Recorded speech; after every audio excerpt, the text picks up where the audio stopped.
यीशु मसीह का जी उठना इस बात का सबूत था कि परमेश्वर ने सारा कुछ जो खुदा ने हमारे लिए किया, जो हमारे लिए कोड़े खाए, जो गरीब घर में जन्मा, उसकी सुंदरता आदमियों के जैसी नहीं रह गई थी।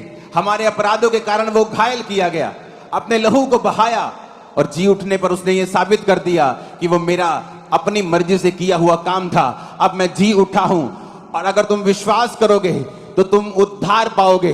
तुम बोझ के नीचे दबे हुए लोगों, मेरे पास आओ, मैं तुम्हें विश्राम दूंगा। तुम विश्राम पाओगे, तुम चंगाई पाओगे, तुम आजादी पाओगे, तुम उद्धार पाओगे, तुम कुचले हुए नहीं रहोगे। मैं तुम्हें ऊंचा करूंगा और आजाद करूंगा और ब्लेस करूंगा। हालेलुया।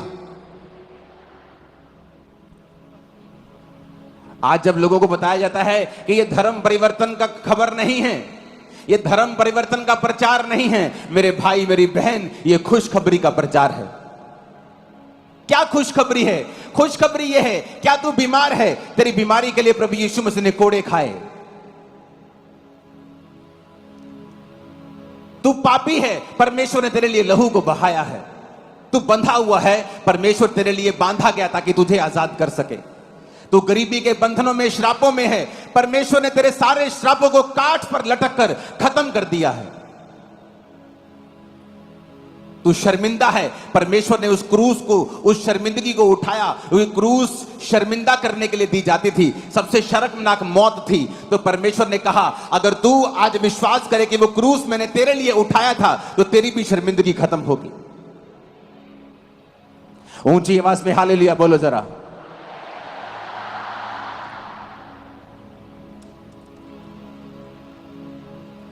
यह धर्म परिवर्तन का प्रचार नहीं, यह खुशखबरी का प्रचार है कि प्रभु यीशु मसीह ने सारा कुछ पूरा कर दिया है, कंप्लीट कर दिया है। मत्ती 1 से 5 आयत जब हम पढ़ते हैं, ये बड़ी साधारण आयतें हैं, हमें ऐसा लगता है, लेकिन वचन साधारण नहीं है। अब्राहम के संतान, दाऊद के संतान, यीशु मसीह की वंशावली। अब्राहम से इजहाक उत्पन्न हुआ, इजहाक से याकूब उत्पन्न हुआ, याकूब से यहूदा और उसके भाई उत्पन्न हुए, यहूदा और तमार से फिरिस और जोहरे उत्पन्न हुआ, फिरिस और हिस्रोन से अराम उत्पन्न हुआ, अराम से अमीनाबाद, अमीनादाब से नहशोन से सलमोन, सलमोन और राहब से बोज उत्पन्न हुआ, और बोज और रूत से ओबेद उत्पन्न हुआ, ओबेद से यशे उत्पन्न हुआ, और उसके बाद दाऊद उत्पन्न हुआ। मैं आपको यह वंशावली क्यों बता रहा हूं? क्योंकि इस वंशावली में जहां जीसस क्राइस्ट की ब्लड लाइन का जिक्र है, एक वैश्या का नाम आता है जिसका नाम है राहाब वैश्या। वचन कहता है यहोशू 2 उसकी 1 से 21 आयत में कि जब मूसा मर गया तो यहोशू ने भेदियों को भेजा, शित्तीम से भेजा, जाकर यरीहो को देखो। और बाइबल कहती पहली आयत में वो चल पड़े और राहाब नामक वैश्या के घर में जाकर सो गए।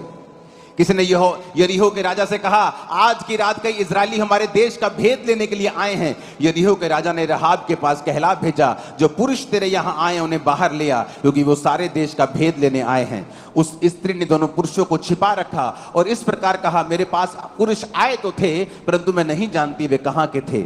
और जब अंधेरा हुआ और फाटक बंद होने लगा तब वो निकल गए और मुझे नहीं पता वो कहां गए हैं। तुम फुर्ती करके अगर पीछा करो तो हो सकता है तुम उन्हें पकड़ लो। उसने उनको घर की छत पर चढ़कर सनई की लकड़ी के नीचे छिपा दिया था जो छत पर सजा के रखी थी।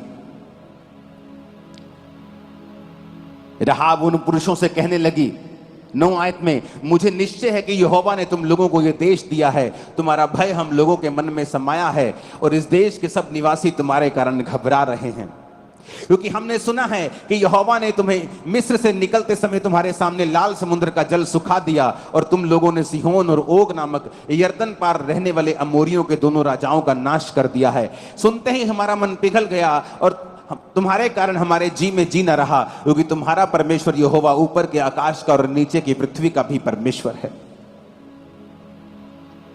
वचन कहता है जब वो इजरायली भेद लेने के लिए गए यरीहो में तो किसी ने बता दिया, अगर तुम्हारी इंटेलिजेंसी एजेंसियां हैं तो दूसरे देश की भी हैं, उसके भी भेदिए हो सकते थे। उन्होंने बता दिया कि आज भेदिए आए हैं और यहां पे हैं और इस वैश्या के पास वो पहुंचे हैं। राजा ने मैसेज किया वैश्या को कि तेरे पास जो पुरुष आए हैं उन्हें बता वो कहां हैं।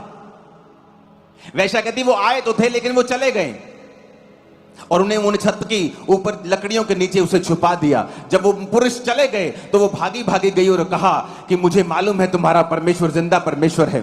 मैंने गवाहियां सुनी हैं, मैंने सुना है कि जब परमेश्वर तुम्हें लेके आ रहा था तो उसने लाल समुद्र को सुखा दिया। मैंने सुना है जो बड़े बड़े राज्य के राजा हैं उनको तुमने मार दिया, जबकि तुम उन्हें मार नहीं सकते क्योंकि वो अत्याधुनिक आधुनिक हथियारों के साथ उनकी सेना लैस है। तुमने उनको कैसे मार दिया? जैसे आज कोई छोटा सा देश बोले कि उसने अमेरिका को हरा दिया, बोले पॉसिबल नहीं हो सकता। उसने रशिया को हरा दिया, पॉसिबल नहीं हो सकता। ये देशों के पास परमाणु हथियार हैं, तुम्हारा देश को तोपे भी नहीं, तुम्हारे पास तो अच्छी गोलियां भी नहीं, तुम उन कैसे हरा दिया उनको? तो राहाब को मालूम था जो ये कर रहा है ये परमेश्वर है, इस प्रजा के संग परमेश्वर है, इन लोगों के संग परमेश्वर है। उसने समाचार का विश्वास किया, उसने गवाहियों पर विश्वास किया, जो खुदाबंद कर रहा था उसने स्वीकार किया। इसलिए प्रभु यीशु मसीह कहते हैं, जब लोग पूछते हैं हे पिता मैं उद्धार पाने के लिए क्या करूं, पास्टर जी मैं उद्धार पाने के लिए क्या करूं, तो प्रभु का वचन कहता है जो परमेश्वर ने किया है उस पर विश्वास कर। जिस तरह यहोवा पिता जो कर रहे थे इस्राएलियों के जीवन में, राहाब वेश्या ने स्वीकार किया कि हां जो तुम्हारे जीवन में हो रहा है ये आम नहीं है। क्या कैंसर जाना आम चीज है? क्या लोगों का चंगे होना आम चीज है? हाथों को हिलाओ जिन्होंने नशा छोड़ दिया है, दोनों हाथों को हिलाओ, दोनों हाथों को हिलाओ। क्या ये आम चीज है जो आप देख रहे हैं? नशा छोड़ दिया जिन्होंने नशा छोड़ा है, यहां पे आके हाथों को हिलाओ, दोनों हाथों, जिन्होंने नशा छोड़ा है। क्या ये आम चीज है? नहीं। उन्होंने देखा ये आम नहीं है, उस वेश्या ने देखा ये आम नहीं है और उसने सुसमाचार के ऊपर विश्वास किया। अब ध्यान से मेरी ओर देखना। तो वचन क्या कहता है? वचन कहता है वो उन आदमियों के पास गई और कहा कि मैंने गवाहियां सुनी हैं, क्योंकि हमारे लोग तुम्हारे कारण घबरा रहे हैं, जैसे आज लोग क्रिश्चियंस लोगों के कारण घबरा जाते हैं, घबराते हैं। वो उन्हें लगता है धर्म परिवर्तन चल रहा है, लेकिन परमेश्वर का राज्य यहां का नहीं है, उसका राज्य आत्मिक है। और वचन कहता है राहाब वेश्या ने परमेश्वर के योजना के ऊपर विश्वास किया और उन आदमियों से कहा अब मैंने जो तुमको बचाया है तुम मेरा ध्यान रखना, मेरे घर वालों को, मेरी फैमिली को और जो कुछ उनका है छोड़ देना।